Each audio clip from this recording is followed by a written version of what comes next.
আজকে হলো জানুয়ারির 2 তারিখ। তো এখন বাজে সন্ধ্যা 7টার উপরে বাজে, আয়া পড়লাম হাঁপানিয়া সরস মেলা দেখতে। যদিও মেলাটা অনেকদিন আগে শুরু হয়ে গেছে গা, কিন্তু আমি আইতে একটু লেট করেছি কারণ ধর্মনগর গেছিলাম ঘুরতে, যার কারণে। তো প্রথমে এখানে আয়া একটা জিনিস লক্ষ্য করলাম, দেখলাম যে এখানে আলুর সন্দেশ। তো আমি কই না, আলুর সন্দেশ তো কোনোদিন খাইছি না, তাহলে আজকে আলুর সন্দেশটা খাই একটু দেখা যাক কেমন স্বাদ হয়। কিন্তু আমি তো নিজে কোনদিন বানাইছি না, না বানালে খামো করতে, তো যার কারণে হলাম না আজকে খায়া দেখি। কিন্তু মুখে দিয়া আমি একটু মুখে দিছি, আমার কাছে একটুও ভালো লাগছে না। আর এখানে উল দিয়া যে কাজটি করছে ভীষণ সুন্দর হয়েছে। মানে আমি সব দিকে চাইয়াই গেলাম, মানে দেখার মতো সবটি কাজ, এত নিখুঁত কাজ, এত সুন্দর কাজ। আর বেত, মানে বাঁশ বেতের কাজটি গীতা গইতা ভিডিওতে একদম অতুলনীয়, মানে খুবই সুন্দর। আর এখানে আয় পড়লো আমাদের নকশি কাঁথা, ওই যে নকশি কাঁথার মাঠ, সেই নকশি কাঁথা এ পড়ছে। আর এখানে এ পড়লো কাঁচা লঙ্কা। ভাবছিলাম কাঁচা লঙ্কা ছাড়া একটা কিনা আনুম, কিন্তু আমি কিতা করতাম, আমার হাতে কাঁচা লঙ্কার গাছ লাগালে কিরা জানি একেবারেই না। যারা গাছ বিক্রি করে তারা জানি কেমনে লাগায়, আমি এটাই বুঝি না, তারা হাতের মধ্যে কি জাদু আছে। আমরা হাতে লাগালে দিয়ে পাতারি কুচড়াই থাকে, বইটা থাকে, কিতা হয়ে থাকে।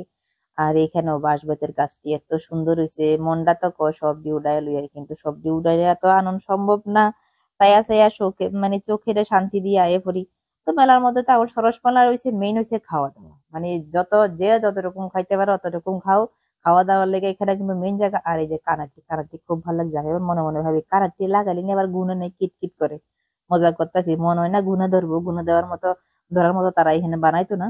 আর এই যে গাড়ি, ও হো হো হো, মনে হচ্ছে একদম রাজকীয় রাজকীয় ভাব লাগতেছে, মানে ভীষণ সুন্দর লাগছে। তো এখান থেকে বাইরে গেলাম, দেখলাম যে না এখান থেকে আর কি কিনুম, আমি বাইরে যাই গা। আর আমরা যে গোমাতাটা, গোমাতাটা ভীষণ সুন্দর লাগতেছে। এরপরে আমি কই না একটা স্পেশাল জায়গা দেখলাম, এটার মধ্যে সবাই ছবি টবি তুলতেছে। আমি কই না, এটার মধ্যে তো আমরাও ছবি তুলতে, এটার মধ্যে ছবি না তুললে তো পরে অসম্পূর্ণ হয়ে যাবো গা। বাচ্চারা কত সুন্দর সুন্দর করে এখানে পোজ দিতেছে। আমি কই না, আমার ননদের কই চলো, ননদের বাইর বই মিললে একটু পোজ দিই। আমি ননদের লোক দেখো না, দেড় ফুট। এরপরে দেখলাম কিছু কানার টানা ঝুলা রাখছে, তো এটা তো দেখুন লাগবো। দেখতে দেখতে দেখলাম যে সাইডে এখানে চা আছে। আমি কই না একটু চা খাওয়া যাক, যেহেতু বাইরে ঠান্ডাও লাগতেছে। তো আমরা এখানে চা অর্ডার করলাম, আর চায়ের সঙ্গে পকোড়া অর্ডার করলাম। আমি কই না, চা পকোড়া গরম গরম খাইতে কিন্তু এখানে ভালোই লাগবে। নর্মালি কিন্তু আমি এমনিতে লাল চা ছাড়া খাই না। তো আমি কই না, এখানে পকোড়াটা দেখাইতে খুব মজাই লাগছে। এরপরে গেলাম গা সব থেকে বড় খাওয়ার যেখানে, এই যে জায়গাটা, এইখানে হইছে আসল খাওয়া। কি খাইবেন এখানে, এমন কোন জিনিসটা যেটা এখানে খাইতে পারতেন না। তো দইরা গেলাম গা এখানে, প্রথমে নিয়ে নিলাম একটা ভুট্টা।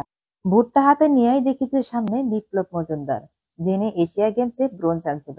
তো ত্রিপুরার মোটামুটি তাইনের চিনে না এমন কোন লোক হয়তো খুব কমই আছে, সবাই তাইনের চিনে। কারণ ত্রিপুরার লাগে তাইনে অনেক বড় গর্ব। তো তাইনের সামনে পাইয়া আজকে আমি অনেক মানে ভাগ্যশালী যে তাইনের মতো লোকের সরাসরি আমি দেখতে পারলাম, তাইনের সাথে কথা কইতে পারলাম, বা তাইনে যে আগে আয়া সামনে কথা কইছে, ইডি অনেক সৌভাগ্য। কারণ আমি তাইনের আগে ছবিতে দেখছি, সরাসরি কোনদিন দেখছি না। তো যার কারণে প্রথম আমি চিনতে পারছি না। তো অনেক ধন্যবাদ তাইনের আমার সঙ্গে কথা কওয়ার লেগে। তো আজকে মেলাটা ঘোরাঘুরি মোটামুটি শেষ। আর এখানে বাচ্চারা তো খুব সুন্দর সুন্দর আনন্দ দেওয়ার লেগে জিনিস রাখা, সেটা যদি মেলার ভিতরে না মেলার বাইরে।